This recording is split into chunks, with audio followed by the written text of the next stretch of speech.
So Woke Foods is a women-owned cooperative food business, and we awaken the healing traditions of Dominican food. So we essentially do a lot of plant-based, vegan, vegetarian, Dominican foods, and we do catering, we do cooking classes, as well as we also sell our foods at pop-ups, and we share recipes on our website, wokefoods.com. So we veganize a lot of traditional Dominican foods that we come up with and share it online. Yeah.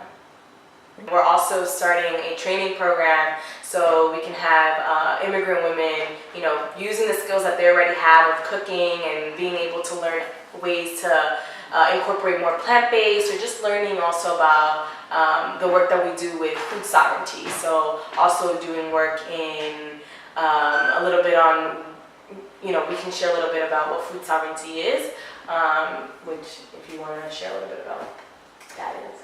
Yeah, so Woke Foods is really rooted in helping people see that healthy food should be accessible for everyone, and that regardless of your socioeconomic status, your race, the community that you live in, you should have access to fresh, locally grown food at an affordable price and in an accessible way. So that essentially is what we mean by food justice and also by food sovereignty. And so our goal with Woke Foods is really bringing healthy plant-based food to our people, and by our people we mean Dominican, Latinx, and Spanish-speaking Caribbean people, and allowing them to see that plant-based food can also be culturally relevant. So our food is all Dominican food that we have basically taken to be plant-based, or foods that are already plant-based. People may not necessarily see it in that way. We started doing this work and feel it's important for the community because both Merelis and I consider ourselves food justice advocates and organizers, and essentially within our work we saw this gap and this need for people in our community to have access to healthy food, and within our own journeys of exploring how we could be healthier, we could heal our bodies from different illnesses that we saw our families go through, like diabetes, high blood pressure, high cholesterol.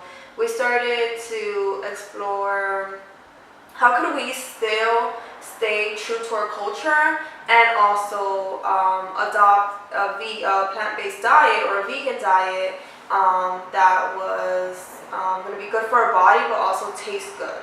And that's when we started individually, before knowing each other, started exploring plant-based diets. And when we came together, both Merelis and I, plus more of our friends, started experimenting with Dominican recipes and started to make them vegan and plant-based.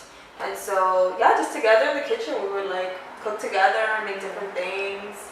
And then that's when, simultaneously is when it started Woke Foods, the idea started coming to life.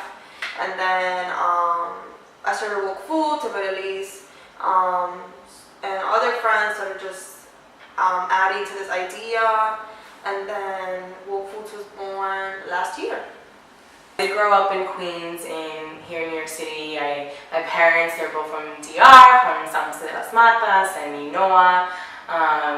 And I grew up in a household where our Dominican culture, our foods were still it was a very prominent thing in our household. We always had something to eat, and my family, they were in the food industry already. So my uncle, he owns a restaurant in Corona, Queens, and that was the restaurant where my mom and my dad first had a job here in New York City when they immigrated here. That is really where a lot of my mom's siblings first worked, and there people branched out. So I grew up going to that restaurant. It's called La Cabaña, Antojitos Dominicano, and it's a really it's a fast food Dominican restaurant. So there's a lot of chicharrones de pollo, chicharrones, mofongo, so all of that. So I grew up eating those things.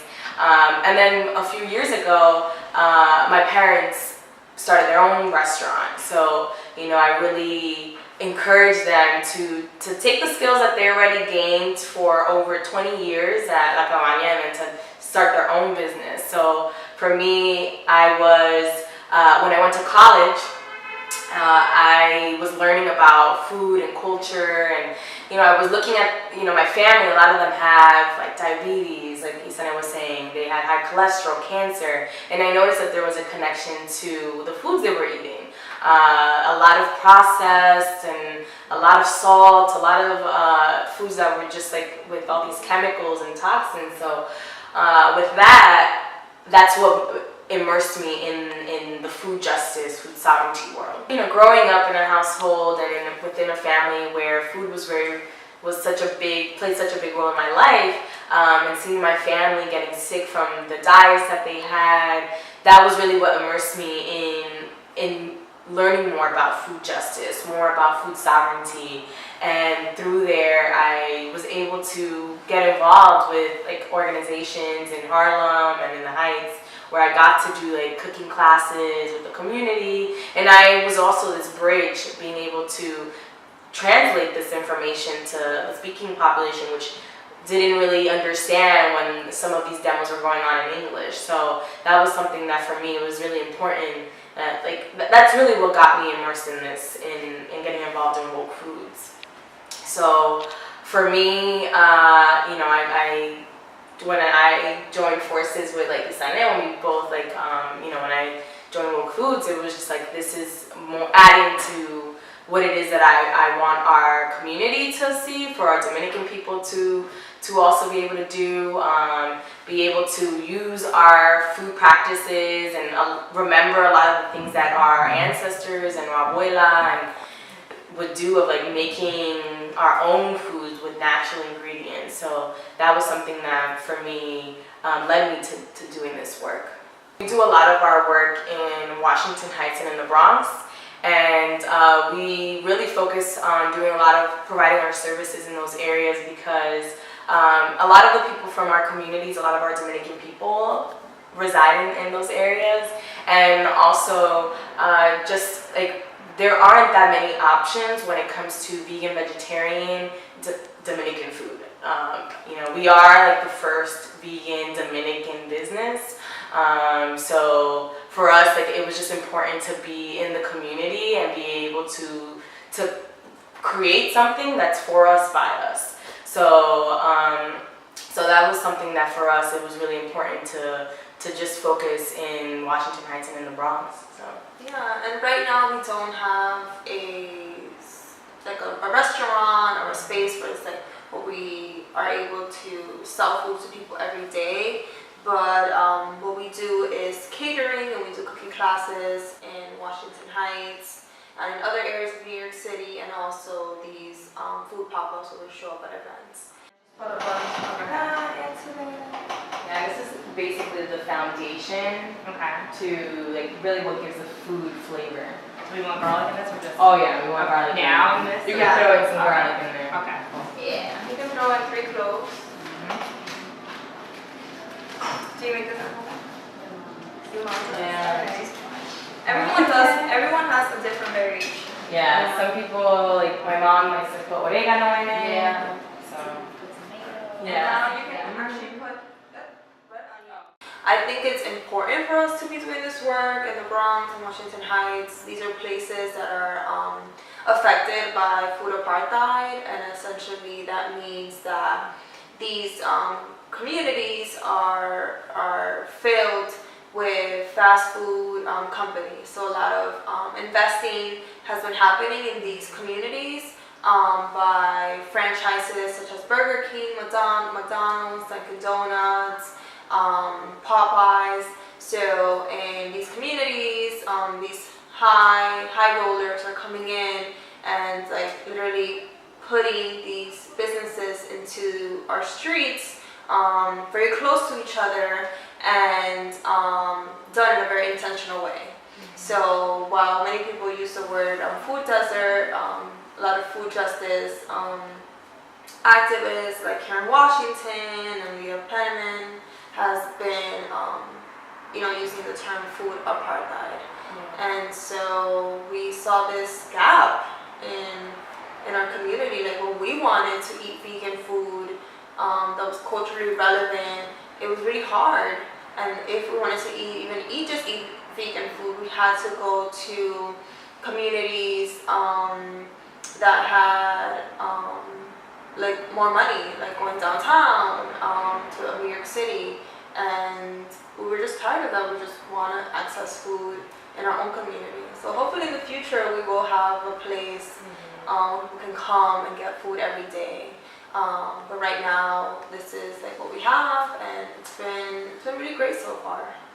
Woke Foods, like Merelis mentioned, is a women-owned business, which is popular now. More women are owning their own businesses. However, we feel that it's very important to support not only small businesses, but also women-owned businesses and women of color-owned businesses. Elisa and I are both women that grew up in these communities that we're talking about, and so we don't come from like generational wealth. This is work that we started really with our heart and really put a lot of work into it and effort, and it's important for businesses like ours to sustain themselves and be around for long term. And so we feel that in order to be around long term, we need the support of our community. We really want to stay rooted in social justice. We want to stay a sustainable, ethical business. And so we really rely on our people and our community to continue to do this work so that we are not taken and turned into something else by maybe like larger investors, which is what sometimes happens to small businesses that are doing something new or creative. And so while we don't think that plant-based diets and veganism is like a new thing, we definitely have done our research and see that our ancestors have done this for centuries. We do see that it is something that people are gravitating towards and really like need. And so, yeah, I mean, if people could just support us and really understand the importance of a local, women of color, ethical owned business, I think that would take us a long way. Yeah, and we're also sourcing our ingredients from gardens, local gardens here in New York City, and we're also sourcing our ingredients from local farms as well. So really, like, we are sourcing our foods from locally and also seasonally. So we really are mindful of the impacts that we're giving on people's health and also on the environment. So that's something that's like very important, and that's a message that we want to be able to spread.